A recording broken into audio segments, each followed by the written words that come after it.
Here is an explanation for the answer to final exam question number 64 in Trigonometry Demystified, 2nd edition.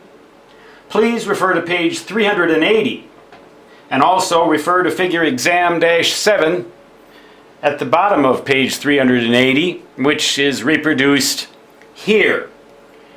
Basically, in this question, we want to measure the distance to a so-called nearby star. And when I say nearby, I mean that it's nearby relative to most other stars out there in the galaxy. In absolute terms, in everyday terms, it's a far distance to that star. Here's the sun. Here is the Earth. This is the Earth's orbit.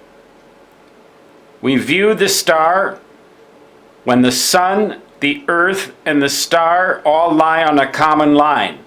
Then we view it again roughly 3 months later, or exactly 1/4 of the Earth's revolution around the sun later, so that we end up at a slightly different location, producing a parallax angle of 0.2876 seconds of arc.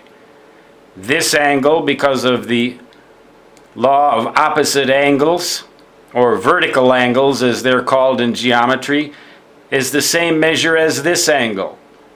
We have a right triangle with an angle here of 0.2876 seconds of arc. Here's the 90-degree angle. 1 astronomical unit is this distance.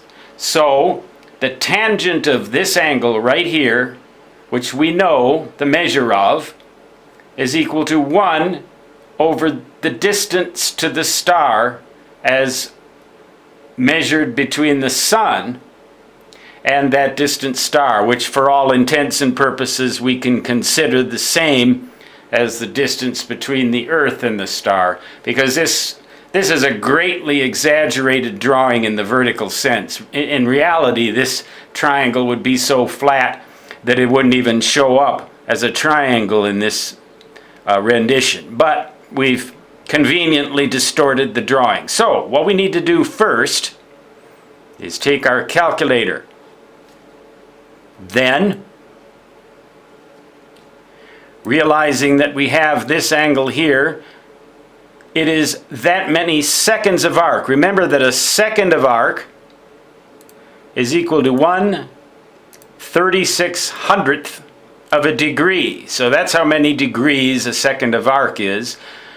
Our angle is 0.2876 of that, so we have to multiply by 0.2876. When we do that, we get 7.988888 and a bunch more 8s, like an infinite number more, times 10 to the minus 5. Remember that E-5 in a scientific calculator means times 10 to the minus 5th power. That is the number of degrees in that angle right there, which is also this angle.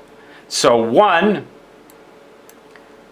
divided by the distance that we seek is going to be the tangent of that.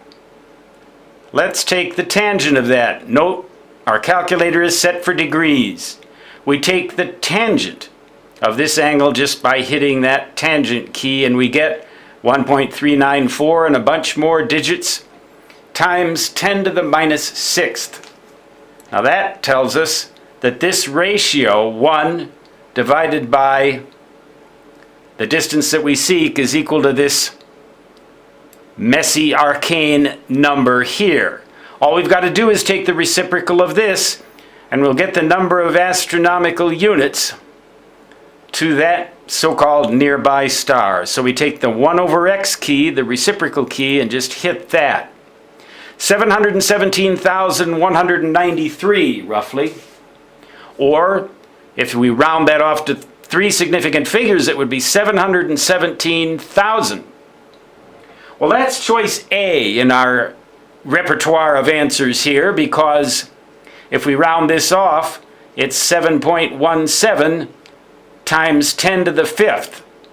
We can see that we can divide this quantity by 100,000, which is 10 to the fifth, and get our coefficient, 7.17 and a bunch more digits. If we round that off to 3 significant figures, we get 7.17, and remembering that because we divided by 10 to the fifth to get this number, we've got to multiply it by 10 to the fifth again to get the original value. So our answer is A, 7.17 times 10 to the fifth astronomical units.